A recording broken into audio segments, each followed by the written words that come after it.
बहुत टाइम से इसी दिन का इंतजार था। रेडियो खोलने के बावजूद आप सब तक वो बात कभी नहीं पहुंचा पाया जो मैं पहुंचाना चाहता था। बस्ती वालों, अगर मेरी नीयत साफ लगती है, अगर मेरे इरादे नेक लगते हैं, तो मेरी बात को सुन के उसके बारे में सोचना जरूर। तकरीबन 3 साल पहले कुछ सरकारी अफसर अपने एरिया में आए थे।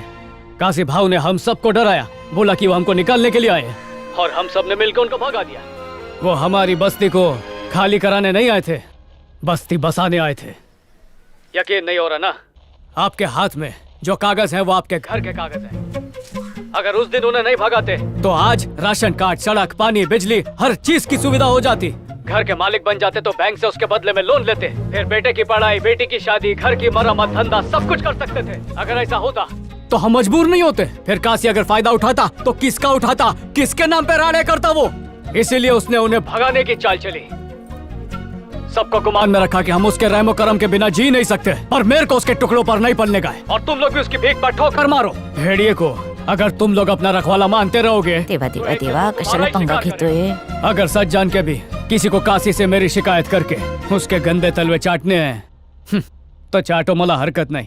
पर मेरे को इस जगह को सुधारने का है, पूरी बस्ती को प्योरीफाई करने का है। बस्ती का एक भी बच्चा गलत राह पर नहीं चलना चाहिए, और जितने चल चुके उनको रिवाइंड करके सही रास्ते पर लाएगा मैं।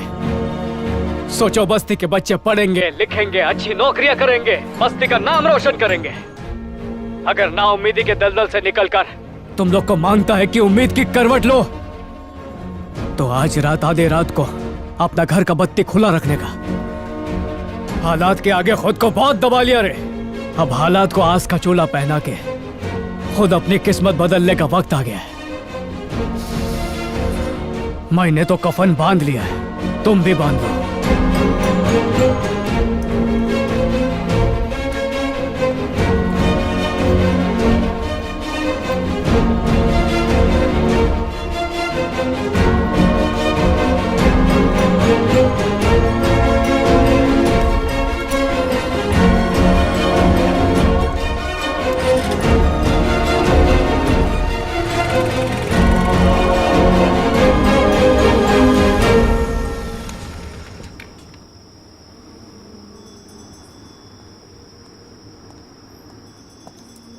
कौन है रे? मैं हूँ, तेरे रेडियो की फैन। क्या हुआ? काशी के डर से तेरी हवा निकल गई? काय रे, नींद नहीं आ रही है? अरे कैसी बातें करते हो? यहाँ पे इतना अच्छा फ्री में शो होने वाला है और मैं चादर ओढ़ के सो जाऊँ? बस्ती की हालत तेरे को रियलिटी शो लग रही है। तेरे को क्या लगता है ये लोग आधी रात को तेरे लिए बत्ती जलाएंगे? यही तो उनकी परीक्षा है। मेरे को भी पता चल जाएगा कि सपोर्ट करते हैं कि नहीं। उन्होंने बत्तियां जलाई तो सबके लिए लड़ूंगा, और अगर नहीं जलाई तो मराठा अकेले लड़ेगा। अच्छा माइला, ये काशी किधर से आ गया? काशी सुन, जानबूझ करके नहीं किया रे। मैंने तेरे को सब कुछ बताया ना। बेटे को हाथ नहीं लगाना, मैं बोलता हूँ मेरे बेटे मुंडी अंदर ले, चुप। अपन के मना करने के बाद भी तूने अपना रेडियो चालू किया। खुद तेरी माँ बोल रही है। काशी भाव, मेरे को जो बोलने का है ना वो। अब रेडियो पे क्या बोला पहले वो बता।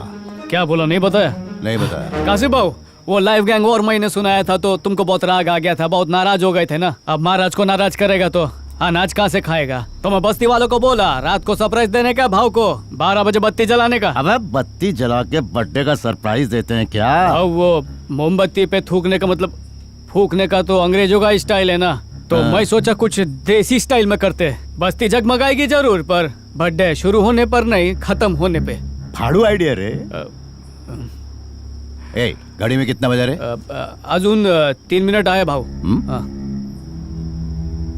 अगर बत्ती नहीं जली तो तेरे जीवन की बत्ती भाव तुम ही साहब, मैं कल बता देगा लोग ने बत्ती खोली कि नहीं।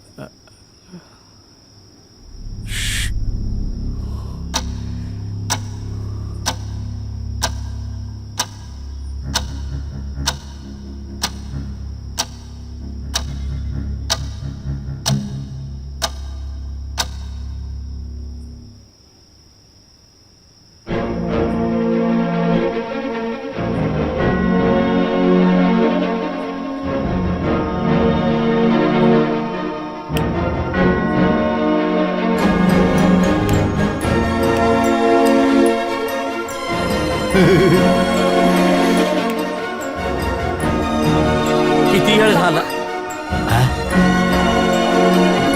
अरविंद,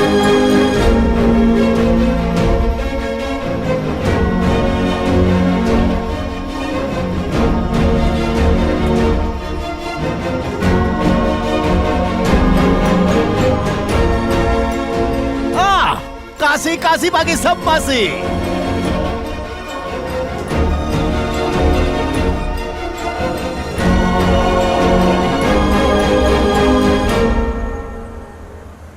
सर ये मेरा मित्र पकिया है, कोई नौकरी होएगा तो प्लीज दो ना। अगर ये सुधर गया ना सर तो इसको देख के 10-15 लोग और बस्ती के सुधर जाएंगे। Sample marketing? वाह सर, आज नया मार्केटिंग सीखा। तुम्हारे काम से मैं बहुत खुश हूँ। भाग्या से बात करना चाहूंगा, बाहर वेट करो। सर मैं रुकता है, ये सटकेला है, किसी पर भी हाथ छोड़ता है। तुम टेंशन मत लो। ये पकिया, दोस्ती का इज्जत रखना। सर अपने बारे में अपने दोस्त का विचार एकदम सही है। वो टाई लगा के यहाँ बैठना अपने से नहीं होगा, भेजा फ्राई हो जाता है। सर आप अपने को रिजेक्ट कर दो। जो काम तुम काशी के लिए करते थे वही यहाँ पर करना है। वसूली की जगह डिलीवरी बॉय बनकर। पगार भी मिलेगी, चलेगा ना? फिर चलेगा। मुझे तो नहीं लगता वो वहाँ पर टिक पाएगा। काकी घाबरू न का, उसके काम की जिम्मेदारी मैं ही लेता है। जिस दिन तुमने लाइट ऑन करने को कहा, सबके दिलों में एक उम्मीद की किरण जाग गई। मेरे को भी यकीन नहीं हुआ, सबकी बत्ती जल गई। सबको बदलाव मांगता है। इसमें तुम्हारी मदद एक लड़की भी कर रही है और वो घर घर जाकर तुम्हारी बातें लोगों तक पहुंचा रही है। कौन ती मुलगी? वो नई लड़की है ना, मीनाक्षी। उसी ने हम सबको बताया कि तुम अच्छे इंसान हो, अच्छा काम कर रहे हो और हमें लाइट ऑन करने को भी कहा। Hello hello lens Kumar. बोल भाई अरविंद। ये मीनाक्षी कैसे टक्कर? अरे मेरी ताई जी की बेटी है, मैं भाई हूँ उसका। इधर ट्राइपॉड चेक कर। कोई फायदा नहीं था, फिर भी बस्ती में मेरी इतनी मदद की बोल के पूछ रहा हूँ। मीनाक्षी है ही ऐसी, लोगों की मदद किए बिना उसको रात को चैन की नींद नहीं आती। पर मीडिया वाले उसको गलत काय को समझे थे। देख, उसने औरतों के हक के लिए लड़ने के लिए उस डॉक्यूमेंट्री में काम करने का फैसला किया था। सोसाइटी वाले उन लड़कियों के बारे में उल्टी सीधी बातें कर रहे थे। उन्हीं की मदद करने के लिए उसने वो टीवी शो किया था और टीवी वालों ने अपनी टीआरपी बढ़ाने के चक्कर में उसी की बलि चढ़ा दी। पहले मीडिया ने गलत समझ के उसको दुख पहुंचाया, बाद में मैंने दुख पहुंचाया। प्लीज बोलूंगा तो एक मदद करेगा? ये ले भाई, ये उन लड़कियों के नंबर हैं जिनकी वो मदद करना चाहती थी। ये लो, पहला नंबर डायल कर दिया। हेलो। हेलो, उस दिन आप वो रियलिटी शो में आई थी ना? हाँ। उसमें से हमने आपके हस्बैंड का नंबर निकाल लिया है। मैंने शो के लिए झूठ बोला था, मेरी अभी शादी ही नहीं हुई है सर। ये क्या बात कर रही हैं आप? वो शो मैं और नंदनी ने पैसे के लिए किया था। मागितला, उसमें से 2 तो फ्रॉड है। हेलो। नमस्कार, बैंकॉक में फ्री मसाज के लिए आप और आपके हस्बैंड सिलेक्ट हुए। मैसेज मिल गया ना? क्या? मेरा तो कब का तलाक हो चुका है और अब मैं अकेली रहती हूँ। बैंकॉक जाके क्या करूँगी? हट, फोन रख। मैडम फोन मत रखना, पति को छोड़ो, मेरे साथ चलो, मैं भाई चलूंगा। सही है ना, घर के झगड़े के बारे में अनजान आदमी को फोन पे बता दिया तो हम दोनों उसके घर क्या चले। रे? वो एलकेजी से लेके बीकॉम तक सब बता देगी ना। मेरा पति जानवर था। वो सीधी सादी लड़कियों के गंदे तरीके से वीडियो बनाता था, फोटो एडिट करता था। मेरा पति ही उस चैनल में डायरेक्टर था, उसी ने प्रोग्राम शूट किया था। लेकिन बाद में उसने मीनाक्षी की बातों को आगे पीछे करके उसने कुछ और ही मतलब बना दिया और मीनाक्षी को टीवी पर विलन बनाया। ओरिजिनल रिकॉर्डिंग मिल सकती है? हाँ, मेरा पति एक कॉपी घर पे रखता था। हमारे यहाँ स्त्री प्रधान समाज हुआ करता था, जिसका जिक्र किताबों में भी है। घर और समाज के फैसले औरतें खुद लिया करती थी, यहाँ तक कि हर रात अपने लिए नया साथी भी चुन सकती थी। क्या आप लोग चाहते हैं कि फिर से वही दौर आए? माना कि हमें कुछ भी करने की आजादी है, लेकिन हम गलत फायदा नहीं उठाते। हम अपनी आजादी की अहमियत जानते हैं और उसकी सीमाएं भी समझते हैं। जिससे हमारी और हमारे समाज की बदनामी हो, हम ऐसा कुछ नहीं करेंगे। हम उनकी इज्जत करते हैं जो नारी शक्ति के लिए संघर्ष करते हैं और उनका सम्मान करते हैं। ये है ओरिजिनल मीनाक्षी। ये सच्चाई सामने आनी चाहिए। हाँ बोलो। फेसबुक देखा क्या? नहीं तो क्यों? तो जाके देखना जरा।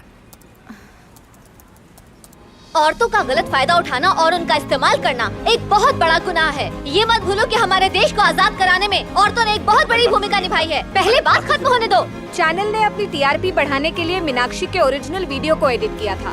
मीनाक्षी ने समाज को कुछ और मैसेज दिया था, लेकिन चैनल ने उनकी बात। लेकिन मैंने ऐसा नहीं कहा, इन्होंने ऐसा किया है। मैं जो कहती हूँ मुझे याद रहता है। मेरे पति की तरफ से मैं माफी मांगती हूँ मीनाक्षी। सॉरी मीनाक्षी दीदी, आपकी हॉस्टल के नीचे आके बवाल किया हमने, इसलिए आपसे माफी मांगते हैं। आप में सच बोलने की हिम्मत है, हेड्स ऑफ यू। देखा क्या? ये सब कैसे हुआ? ये सब अरविंद ने किया है।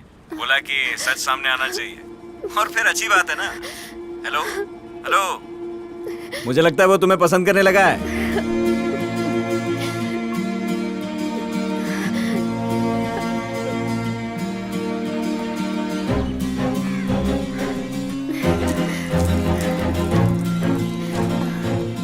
आंटी, आपसे कुछ कहना है?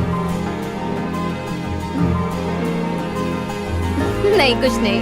हाँ? पहले किसी रेस्टोरेंट में चलते हैं, उसके बाद किसी अच्छे से मॉल में चले जाएंगे। रेस्टोरेंट में काय को, मॉल में ही खाना मिलता है ना। मेरे अलावा और भी कोई क्लोज फ्रेंड है क्या? बिल्कुल नहीं, ना तुमसे पहले कोई था ना तुम्हारे बाद कोई होगा। अरविंद भाऊ, कायरा बाड़ा, धंधा पानी कैसा चल रहा है? पैदल जाने का, टैक्सी में आने का। तो अब तक घर क्यों नहीं गया? सिर्फ एक गजरा बाकी है। तो अपनी बाइकों के लिए ले लेना। ये बाइक को नहीं रे। अच्छा तो गर्लफ्रेंड होगी, तो गर्लफ्रेंड के लिए ले लेना। अरे गर्लफ्रेंड भी नहीं है। अच्छा तो खाओ खुजाओ, ये बत्ती कायरा बुझाओ। अभी उसमें टाइम है। आई शपथ, मैंने नहीं सिखाया उसको ये सब, जरूर यूट्यूब से सीखा होगा। चलते। तेरे बाबा की दवाई का 5000, सोयाबीन, तरकारी और राई के तेल के डब्बे का 7000, इस्त्री और लॉन्ड्री का कपड़ा 2500। समझ का पैसा कम पड़ रहा है। ये ले, जो भी खरीदने का रहेगा इसको घसीट देना। हाँ? लगता अरे मनी पर प्लांट किस लगाना पे पड़ेगा। घसीटू? क्या रे, पपैया की तरह मुंह क्यों सूजा है? यार आज माँ पे बरस पड़ा मैं। काय को? 30 दिन की पगार 15 दिन में खत्म हो जाती है। बाबा की चिल्लर भर कमाई में कभी पैसा कम नहीं पड़ा। मैं 3 गुना कमाता हूँ फिर भी कम पड़ता है। पैसे की कीमत गिर गई है या खर्चा बढ़ गया है पता नहीं, पर पैसा बचता नहीं है। ऊपर से अफसर लोग बोलते हैं घर को रजिस्टर होने में 6 महीना लगेगा। क्या 6 महीना? ए, तू तब तक काशी से अपनी बचा के रख, अच्छा रहेगा। तू भी अपनी बचा के रख। सुना है तेरी भी कुंडली निकालने में लगा हुआ है वो। तूने रफीक साहब का गाना सुना है? आ देखें जरा किसमें कितना है दम। अरे जो होगा देख लेंगे यार। अच्छा हाँ मैडम, ठीक है मैडम। सर मैं आई कम इन? आओ अरविंद। हाँ बोलो। सर सेल्स टारगेट हासिल करने की दौड़ में तेल निकल गया। हौसले की टंकी फुल करने के वास्ते तुम्हारे पास आया मैं भी अपनी खुद की टंकी फुल कर रहा हूँ। आपको भी लगता है क्या? ये फूड इंडस्ट्रीज की लीडिंग कंपनियां हैं। सिर्फ आइसक्रीम को मार्केटिंग करने के लिए सारे रूल्स बदल डाले हैं। फ्री में फ्रीजर बांट रहे हैं। छोटे से छोटे मार्केटिंग वेंडर को भी अपने जाल में फंसा लिया है। स्टार मसाला मिक्स औरतों को नजर में रखते हुए इंस्टेंट मसाला मिक्स मार्केट में ले आया। सो दे आर द विनर्स। हर दिन एक नई चुनौती सामने खड़ी होगी और हमें उसी रफ्तार से उसका एक तोड़ लाना होगा। That is marketing.